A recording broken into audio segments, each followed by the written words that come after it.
Hello and thanks for joining us from our studios in Israel. I'm Aaron Porras, here with ILTV's morning briefing.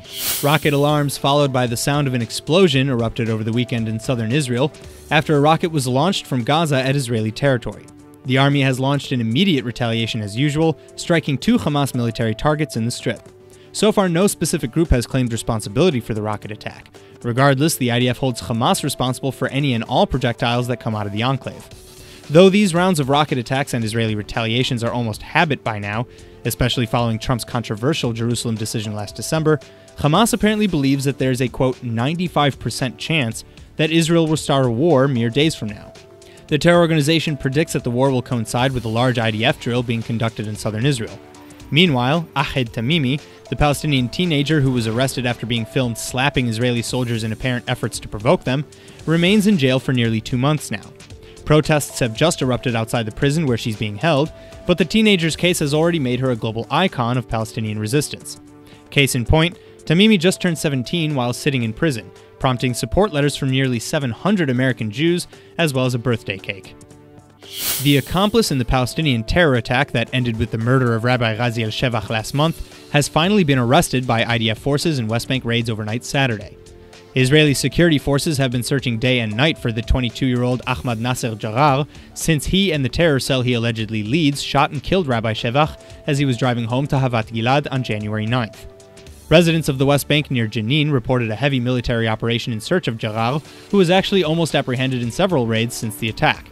Until now, however, he continued to elude capture. During clashes over the weekend when Israeli troops demanded Jarar's surrender, hundreds of Palestinians responded by taking to the streets and rioting against the army presence. After they reportedly threw stones and firebombs at army vehicles, the IDF counterterrorism units responded with anti-riot dispersal methods, resulting in the death of 19-year-old Ahmad Abu Obaid and the injury of 5 other protesters. In a separate operation Saturday night, IDF troops also arrested 6 Palestinians suspected of involvement in an attack of an Israeli man who strayed into a Palestinian neighborhood outside Jerusalem. No injuries from that event have been reported. 19 volumes of secret text written by former Palestinian leader Yasser Arafat have just been published by Italian weekly journal L'Espresso. The diaries, written in Arabic between 1985 and 2004 when Arafat passed away, deal with everything from his dealings with and thoughts on Israeli leaders, to his opposition to Saddam Hussein's actions in the Gulf War, and secret negotiations with Italy for amnesty for Palestinian terrorists. Following Arafat's death, the tomes were given to trustees in Luxembourg, but were later sold to a French foundation for study and then published now by this Italian report. Among the more incredible revelations in the diaries was how Arafat dealt with ordering attacks. He wrote that while he actually never ordered an attack directly, he would tell combatants, quote, "You decide," when they came to him with a plan, and then praised them with a, quote, "Good, good," after the attacks were carried out. Speaking on the notebooks in a 1989 interview with Vanity Fair, Arafat said, quote, "I fill up a number of them every year. They tell about my secret negotiations. Everything is recorded so future generations will understand exactly what happened. It's my duty to do this since I am a cadre of history," end quote. A bombshell new report suggests that the Russian-Israeli meeting that took place earlier this week was a Russian attempt to halt Israeli airstrikes in southern Lebanon and Syria. Prime Minister Netanyahu met with Russian President Vladimir Putin in Moscow around the same time, informing him that Israel would take decisive preventative actions against Iranian threats in the region. Ironically, the Russian delegation was apparently trying to stop Israeli attacks on these exact targets. Indeed, IDF airstrikes in Lebanon and Syria have often put Israel at odds with Moscow. Israel believes that Iran has pumped millions of dollars into Hezbollah, equipping them with cutting-edge weapons. Defense Minister Avigdor Lieberman has suggested that at this rate, the region could simply become one big Iranian missile factory. Putin aligned himself with Syrian President Assad in 2015, backing his regime against the rebels in bloody civil war. But the power vacuum has left a massive opening for Iranian footholds and weapons depots right on Israel's doorstep. If these reports are true, Russia may have deeper stakes in the Middle East than previously assumed.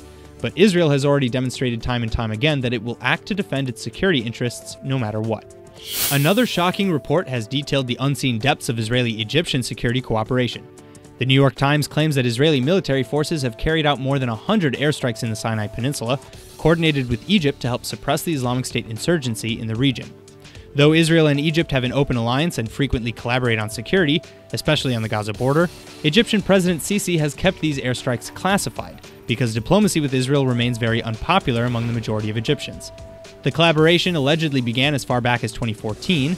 The IDF's attacks were apparently effective enough that it completely changed the Islamic State's strategy in Sinai.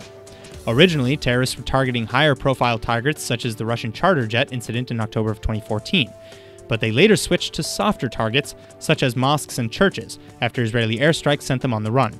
Neither Israel nor Egypt has confirmed or denied these reports. That's all for now. I'm Aaron Porras, and see you later with our main daily broadcast from Israel at 2 p.m. Eastern Time.